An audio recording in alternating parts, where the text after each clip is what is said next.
مع كابتن حسام حسن ان شاء الله باذن الله اللي هيخوض غمار بطوله الافريقيه قريبا عقب انتهاء مشاركه منتخبنا الوطني مع كابتن حلمي طولان اللي هيلعب في كاس العرب.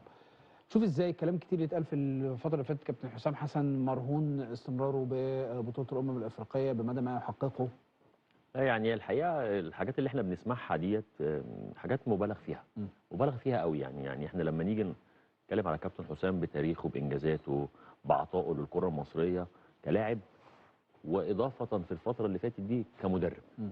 اضاف له كمدرب لعديد من الانديه المصريه، ومن ثم كمان الفتره الاخيره اللي هو الوصول لكاس الافريقيه، الوصول لكاس العالم، فدي اضافه كبيره جدا لتاريخ كابتن حسام حسن اللي هو كلاعب.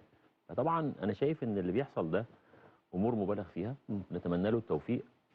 عنده معترك افريقي كبير جدا. يتربط استمراره من عدمه بالبطوله ولا؟ بص عشان بس نكون واضحين، مفيش جهاز اشتغل في منتخبات مصر على مر الفترات اللي فاتت، يمكن في التاريخ اللي فات ده كله ما بيرتبطش استمراره غير بنتائجه، سواء اجنبي او حتى مصري. يعني لما نراجع الفتره اللي فاتت دي كلها لا نتائج، يعني حتى هنفتكر مثلا ان الكابتن الجوهري رحمه الله عليه لما حقق الوصول لكاس العالم، ولما حقق بعد الاخفاق في كاس العالم، يعني بعد ما لعب مباراه بعد كاس العالم واخفق فيها، يعني المدرب يا كابتن ابراهيم المدرب، كل اللي قاعدين دول عارفين ان المدرب في الاول وفي الاخر مربوط بالنتيجه. النتيجه بقى القريبه او النتيجه البعيده، لكن الكابتن حسام اشتغل، بذل جهد، وصل ياخد حظه لحد الاخر. عظيم. كابتن سيد، يعني انا اقاطع الكابتن اسامه بس في حاجه، الجهاز الوحيد بتاع الكابتن حسام البدري ما كانش مرتبط بالنتائج ولا باي حاجه يعني مشي من غير نتائج يعني مش هو كسبان عادي لا هو طبيعي اللي الكابتن اسامه بيقوله، يعني طالما رايح بطوله وبطوله كبيره لا فانت هتحقق نتائج هتكمل، مش هتحقق نتائج حتى لو الاتحاد عايزك تكمل، حتى لو صح. الامور نتائج. الكابتن حسن شحاته كان رايح 2008 واخد 2006، لو ما حققش في 2008 ما وصلش للمربع الذهبي ما كانش هيكمل. انا فاكر مقوله للكابتن شوقي غريب يوم ما كنا هنلاعب كوت ديفوار، دخل قال لنا احنا حققنا الهدف اللي احنا وصلنا له، يعني الهدف اللي احنا جايين عشانه ان احنا نوصل للمربع الذهبي. فكل فتره او كل جهاز وكل منتخب بيبقى له حاجات او اهداف لازم يحققها. انا اظن الوضع الحالي بتاع منتخب مصر انت مطالب، وخصوصا بعد التصريحات الاخيره دي اللي احنا هنتغاضى عنها، ان انت بقيت تحت الضغط. انت دلوقتي في وش المدفع، بمعنى صح نتائجك هي اللي هتقعد الجهاز وتخليه يكمل لحد كاس العالم وبعد كاس العالم كمان. ونتائجك هي اللي ممكن تمشيك الشهر الجاي. بس فيتو عايز اسمعك. بص يا ايمن، يعني كابتن حسام انا شكرا يا فيتو، تعبناك نورت الحلقه يا حبيبي. لا كابتن حسام يعني انا بحبه بجد، لانه كمان ليه مواقف معايا انسانيه ما انساهاش.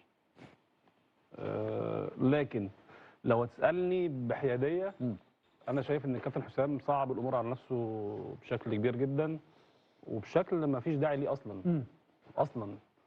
لان لو احنا رجعنا شويه يعني الموضوع يمكن كتله بحثا، يعني كان كلام من 10 ايام او اكتر. يعني تصريحات بالنسبه لي هي الاسوأ لمدير فني منتخب مصر في التاريخ، كمحتوى وكتوقيت.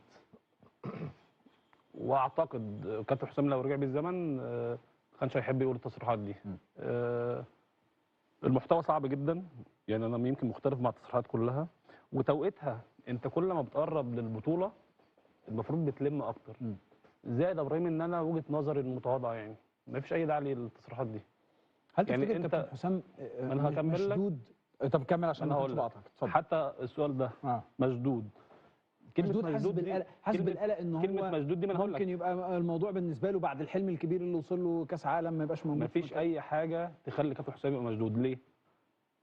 انا هقول لك تصريحات هو قالها يعني من لسانه، يعني قال لك القياده السياسيه هي اللي جابتني، ودي حاجه تخليك مطمن. كابتن هنا بوريده قال تصريح هو الاذكى لهنا بوريده طول عمري. ايه بقى؟ اسمع، لما شاف ان الدنيا فيها قلق كتير والوسط كله بيقول الاتحاد هيتلكك للكابتن حسام حسن واخره البطوله مش عارف ايه والكلام ده، ولقى ان في رغي كتير في الموضوع ده، طلع حسم الموضوع يا كابتن اسامه. قال لك الجهاز ده مكمل لكاس العالم وهو اللي هيمسكنا في كاس العالم، اعتقد كان تصريح صحيح يعني. أيوة. فانت دلوقتي وكمان في الاتحاد بيقولوا كده، وصعد كاس عالم وصعد كاس والناس كانت فرحانه اخر ماتش لينا هناك في اسامه وعملنا حفله وبتاع والناس فرحانه.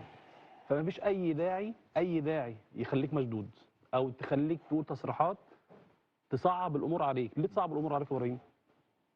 التصريحات دي يعني اعتقد هي الاكثر الفتره الاخيره اللي تعمل قلق في الشارع وتخلي الناس تنقسم مين مع ومين ضد ومين بيأيد ومين مش بيأيد.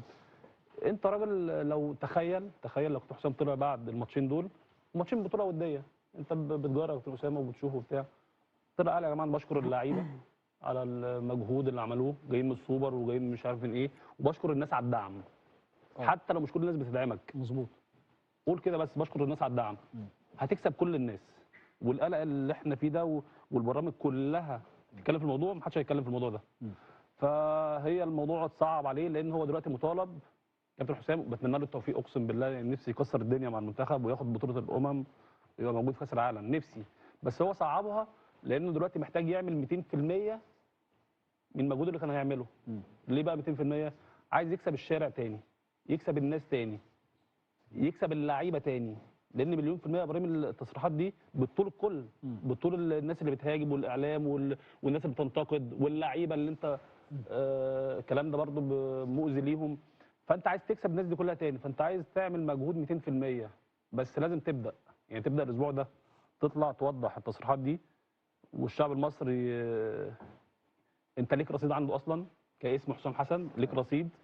فاي حاجه هتطلع مثلا لو في نهايه الاسبوع طلعت اتكلمت، الناس هتتلكك لك ان انت تصريحات غلط، بس طلعت صلحت. بس ما نسيبش الموضوع كده للاجتهادات. دي حاجه تانية، تصريحات اتقالت ما اتقالتش. البطولات الافريقيه بتحدد الجهاز الفني هيروح لفين. حتى لو الكلام ده ما حصلش، لو ما كملوش في البطوله بشكل كويس، اي جهاز هيمشي. ده اللي قاله كابتن اسامه وده اللي قاله كل الاجهزه ابراهيم الاجانب والمصريين كانوا بيتحاسبوا يا كابتن اسامه في البطولات دي. فانت مهما كان هتتحاسب في البطوله دي. بس انا كان نفسي ندخل البطوله الوضع اهدى من كده، الوضع اهدى بكتير، واحنا كنا في غنى عن الهيصه دي كلها. عظيم. كابتن وليد، انا هاخد من كلام فتح الله فعلا. يعني كابتن حسام يمكن خانوا التعبير في التصريحات ان هو يعني حقق الهدف، وكان في ناس كتير جدا بتدعمه، حتى المسؤولين طلعوا وصرحوا وقالوا الراجل بيكمل وكده.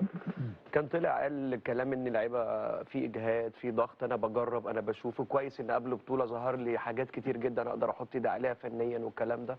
كان هياخد الناس كتير جدا في اتجاهه، وكنا هنخش فعلا على بطوله افريقيا الدنيا هاديه. لكن برضه هنرجع ابراهيم ونقول الاساس اي مدرب في العالم النتائج هي انا عامل زي الفيرود، اما بحبكش كمدرب بتنزل تجيب لي جوال هتلعب. هو كده، انت هتحقق الهدف والبطولات وهتكسبني، هتقعد وهتمشي والدنيا تبقى شغاله معاك وهتشارك في البطولات اللي بعد كده. لكن زي ما الكباتن قالوا الاساس. طيب احنا فنيا من وجهه نظرك نوصل بعيد في بطوله الامم؟ دي نقطه عايز اتكلم معاكم فيها اكتر من موضوع التصريحات. خلاص موضوع التصريحات ده انتهى خلاص. يعني احنا فنيا نقدر نعمل حاجه في البطوله؟ يعني احنا معانا، مش عايز اقول معانا سكواد كويس جدا، بس محتاجين يعني كنا محتاجين ماتشات اجمد من كده عشان برضو نشوف نفسنا فين. محتاجين معسكر برضو علشان اعرف انا لعبت فين في الحته البدنيه واشوف الاحتكاك. لكن الماتشين اللي اتعملوا في الامارات انا شايف ان هم مش احتكاك قوي برضو يا كابتن اسامه، ما اقدرش استفاد منهم استفاده كويسه واقدر اقول انا فين من البطوله. ان طبعا في منتخبات قويه جدا في افريقيا هيقابل منتخبات قويه جدا.